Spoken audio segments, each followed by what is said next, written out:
KPBS On Demand is supported by UC San Diego's Art Power, presenting cellist Joshua Roman, performing from his album Immunity, alongside music by J.S. Bach and more. Sunday, June 22nd at UC San Diego's Epstein Family Amphitheater. Reserve your tickets at artpower.ucsd.edu.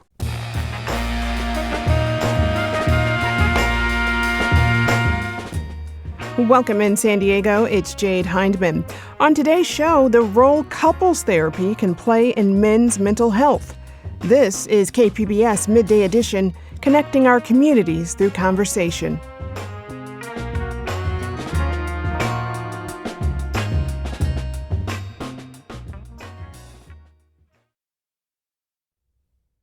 You know, healthy relationships help maintain a healthy mind. So in honor of Men's Mental Health Awareness Month, we're going to talk about romantic relationships and the mental health of men.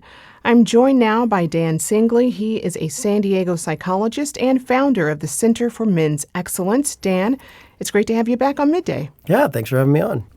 Also joining us today is Dan's colleague, psychologist Max Maris. Max, welcome to you. Hi, thank you. Yeah, so, okay, Dan, I'll start with you. We've had you on before to talk about some of the barriers men specifically face when it comes to getting therapy and other mental health treatments.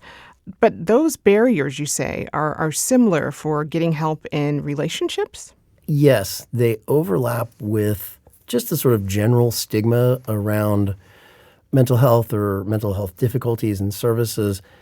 However, I think it runs a little bit deeper when we start getting into closeness and connections and relationship, in part because of what sort of masculinity as usual is as we're teaching boys. And we start thinking about really closeness and intimacy in relationships are only for romantic relationships, and then there's the romantic relationships are about physical intimacy and sex.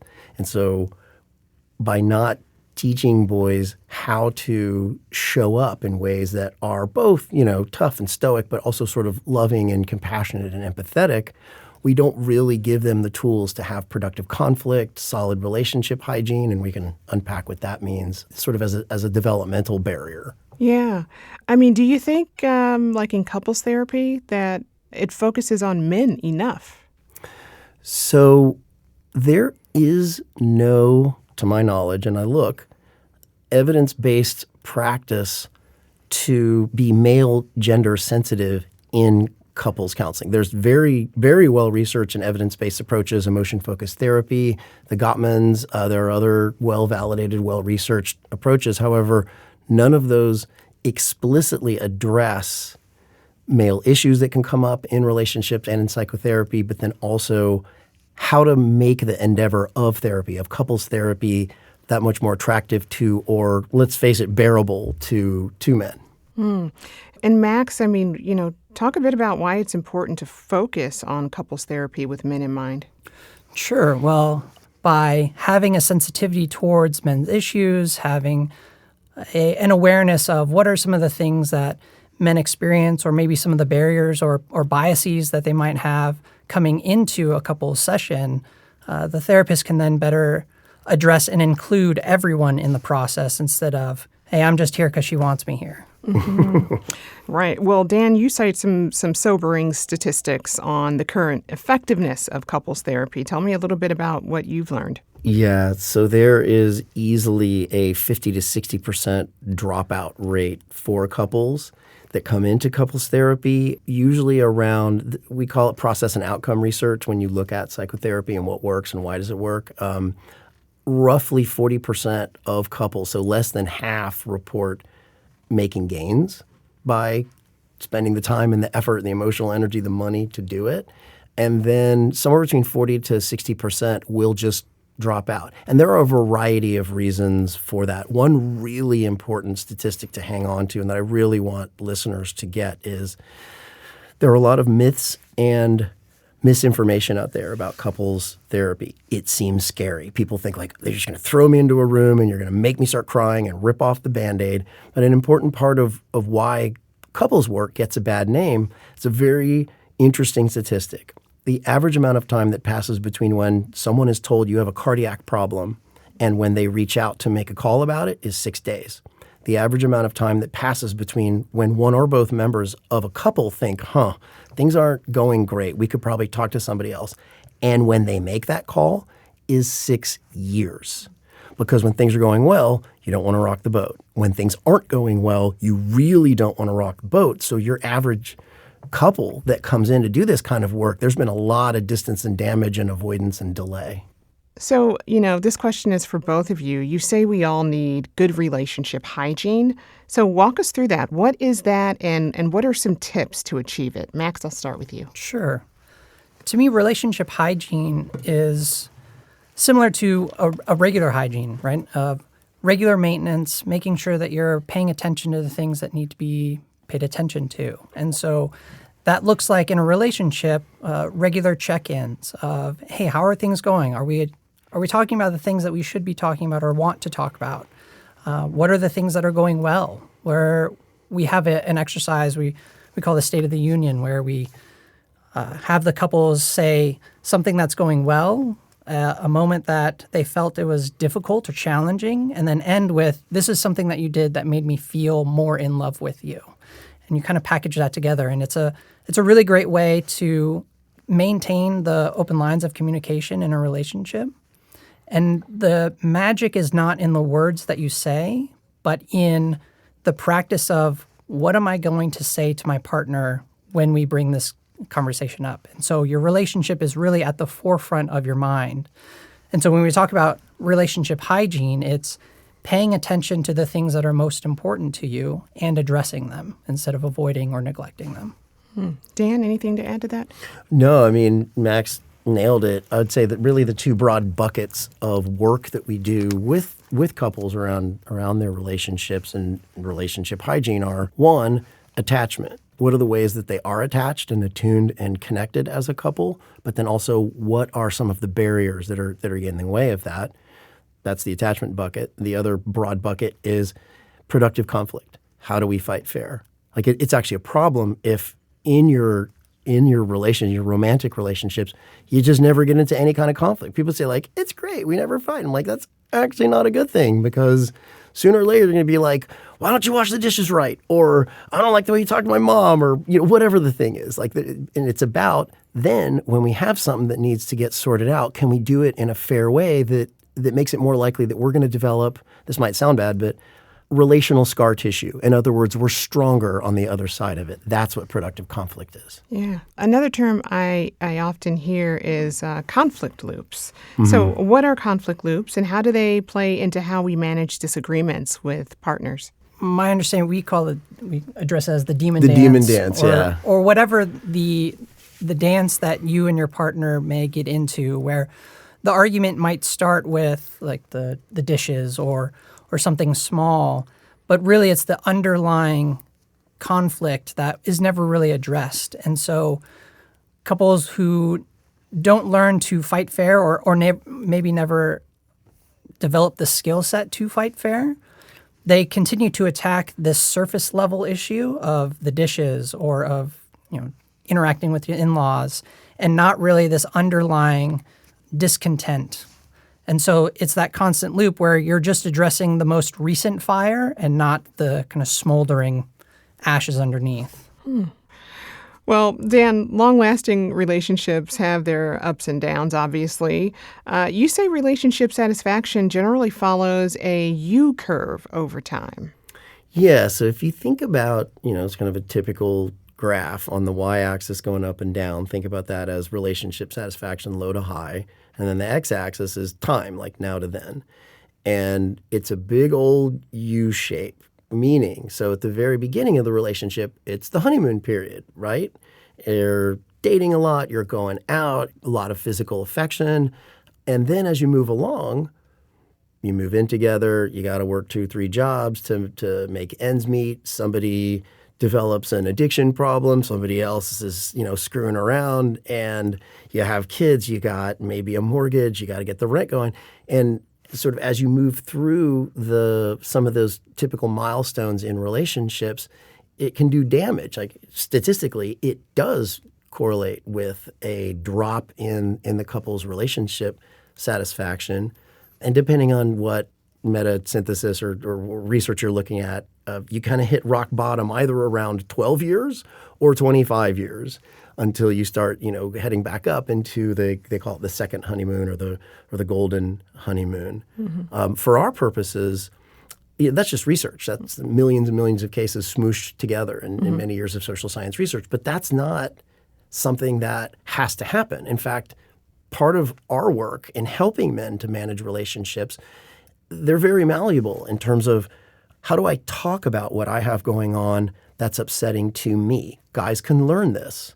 How do I talk to my partner in a way that is fair and productive when I have conflict? What are the ways that I can ask for help when I need it? And basically, so the State of the Union tool that Max was just talking about, hardly anybody does that as a couple unless you have a shrink like one of us that's hassling you for it, because you're talking in a proactive way about the relationship in the present, and you're doing it in a balanced way. It's good, bad, good. And just that kind of an intervention can go so far to mitigate that sort of slow slide into relationship dissatisfaction. Can you all give me an example of a common conflict and a healthy way to approach it? My research is on early fatherhood, so the dude to dad transition. Therefore, we have a good number of couples who are in the pregnancy, postpartum, or kids under 3 period. And I'm heading into this is like super het-centric and potentially sexist sounding, but hear me out on this, because when I train folks, they're like, oh yeah. And it goes like this. So the father of the baby, it's funny, like Max is his new dad. So I'm like, all right, this isn't about you, but I'll be watching your nods. It's not an attack. Yeah. No. Max, not an attack. But it boils down to the father might want to care for the baby in ways that are a little bit different than his partner, probably the gestational partner, right? And most of us are socialized to think of early parenthood. I mean, the field is called maternal mental health. We don't tend to think about including the dads as much, but they are a family. It's a family unit. And so if the dad feels like, look, you don't let me do things, like I don't clean the bottles right, or when I swaddle or diaper or whatever, and the partner will kind of come and be critical about it or get upset or kind of not let him do it, it's called gatekeeping. And in the research literature, it's called maternal gatekeeping, but I've seen some OCD dads that do plenty of gatekeeping of their own. And essentially, it's avoidance by proxy. His partner feels anxious, doesn't allow the dad to have the opportunities to get in and do some of these hands-on fathering things that he's excited about, and then therefore he gets resentful, his partner gets upset, and this is an example of a very common kind of early parental demon dance. And my guy will inevitably say something like, I don't know why she won't let me take you know what, I'm just going to take my baby and go to my parents' house for the weekend. And I'm like, bro, when's the last time you were completely alone with your baby for more than 15 minutes? And he's usually like, well, I haven't. And I'm like, okay, so kidnapping your baby and going to your parents' house is actually not the next step here. Let's talk. And then we look at anxiety and relationship dynamics. And he basically set up kind of an exposure hierarchy. That's so interesting, the gatekeeping. Mm-hmm. And I would imagine people do that even with just house chores, or it's probably it's a large thing. Max, what are you hearing from soon-to-be parent couples about that transition of becoming a dad, especially since you're a new dad? Sure. Yes. Congratulations on that, by the way. Thank you. From the men that I work with, there's obviously apprehensions, and with the research that Dan does and part of our practice, we really emphasize the involvement of the father. And so there's kind of a self-selecting bias that a lot of the men that come into our offices are dads that really want to be involved, but they either don't know how or are anxious to. And so they're more proactive in, if this thing was to come up, what do I do next? And so I see a lot of men and new dads interested in being involved and shouldering the messages of be strong, be stoic, be reliable, in conflict with, I have no idea what I'm doing, I'm scared, how do I do all of this, right? And so sometimes what occurs is he retreats to his career because he knows I can be a protector and provider by making money for the family, when his partner might want something more or different from him. And so that's where some of the conflict that I see in couples and new dads is, look, I'm doing everything for my family. I'm working, I'm providing, I'm taking care of all the bills and all the business, but my partner's still upset at me and they complain that I'm not doing enough.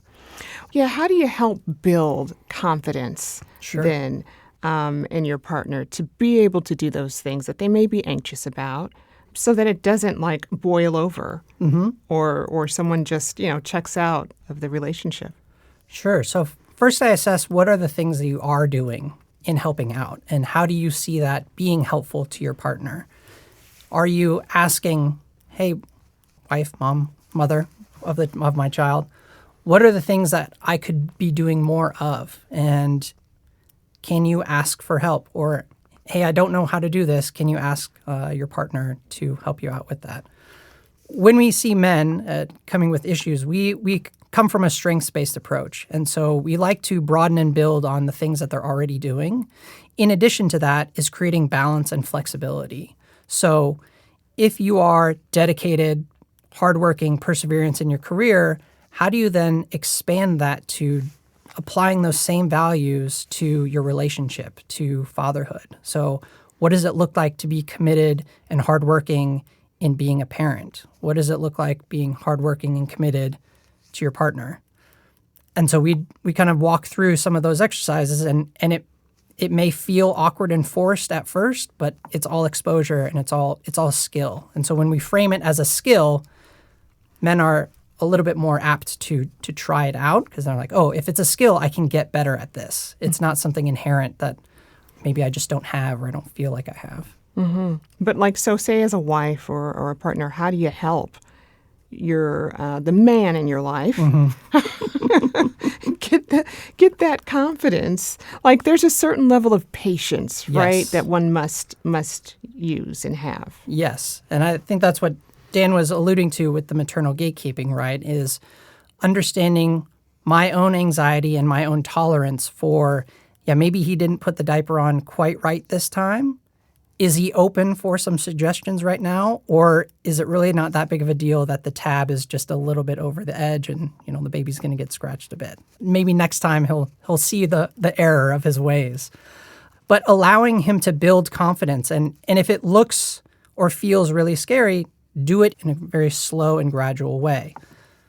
Introduce him to diapers, introduce him to bottle feeding. Like, allow him to be involved. If he has this desire to be involved, allow it, invite it.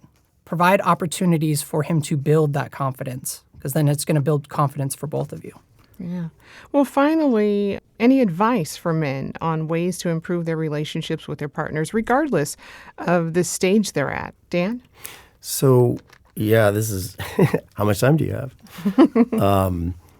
We see a lot of men who have experienced unproductive conflict. And that's a polite way of saying that. And oftentimes these guys will retreat into a sort of traditional male shutting down. And the thought process sounds something like, well, whenever I try to talk about it, it just goes badly for me.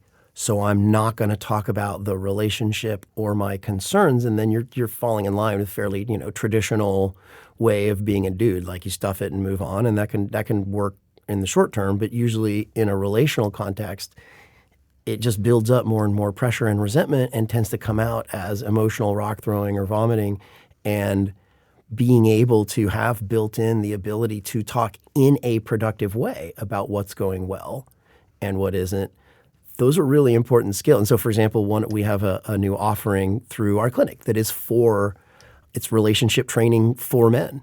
And to our knowledge, I was saying there are not established protocols, but the way that we go about it is to first, we pull the men themselves into day one. And so it's only the men that come on. It's like a weekend, Saturday, Sunday. And so it's only them. And we run through how to better handle difficult emotions, emotional regulation. How do we look at, nuts and bolts, communication? How do we have difficult conflicts, assertive communication, and so forth? And then the next day, they bring their partner, and we go back through it again, generally, and then we break them out, and they get a chance to practice. And then, of course, there are points of follow-up. So that's all kind of tactical relational stuff. One other point I would make, and dudes never want to hear this one, but it's a fact. A very common part of our treatment plans in doing couples work is to assess, outside of the couples relationship, who are your sources of social support. And your average guy doesn't have any. He has a little, or it's like, I don't really talk to him that much, but it's super, super common that he has a partner that's like, dude, go out, go do Bible study or to surfing or coffee or whatever the thing is. And your average guy is really good at not doing so, in part because of the awkwardness. Closeness and relationships are in a heterosexual context. That's for women. That's for my wife. That's for my girlfriend. However, what you fail to understand and what folks will find kind of confusing when they're talking to a couple is like, hey, I'm here to work on my marriage. And I'm saying, yeah, we're going to do that. And part of the way to do that is you need to slightly expand and deepen your relationships with friends. Because essentially what we're doing here is working on you all as relational beings. Like in couples therapy, it's the relationship that's the patient, not either one of them. You got to keep it balanced. But being able to say to them, look, man, let's see how you establish a little more closeness in friendships, and let's see how that can do double duty and help improve your marriage. Because as you're getting better at relationships and closeness over there, inevitably that's going to flow into your marriage. Yeah. And that goes back to a previous conversation that I know we've had about men and friendships and friendship circles and how to make friends. Yeah. Yeah. Well, Max, you've got the final word here. Great. One point I would like to add is the way that we communicate our emotions look different to everyone. And a common maybe pitfall or point of frustration in couples therapy is that it's very emotion focused. And I've heard guys complain about, like, I'm sharing how I'm feeling, you're just not listening. And for some men, that might mean they need to increase the way that they're expressing themselves, either through actions, either through some words or say. And their partners also need to increase their kind of perception or understanding that, hey, he's off in the garage quite a lot these days. Is he mad at me, or is he just going through something at work? Is he dealing with his emotions in a way that I'm just not understanding? And so instead of getting mad and picking a fight, it might be meeting him with some curiosity and openness. Good advice from the both of you. I've been speaking with Max Maris. He is a psychologist with the Center for Men's Excellence here in San Diego, along with its founder, Dan Singley. Max, Dan, thank you so much. Thank you for having us. Thanks for having us.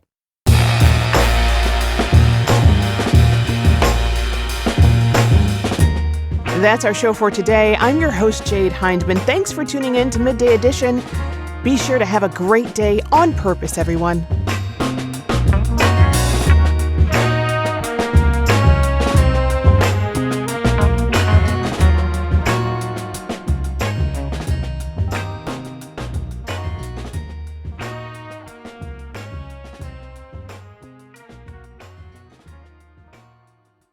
KPBS On Demand is supported by Splatero, helping homeowners pay for home improvements by offering streamlined access to your home's equity with no additional monthly payments or new debt. Splatero provides a lump sum payment in exchange for a share of your home's future value. Pre-qualification available at splatero.com.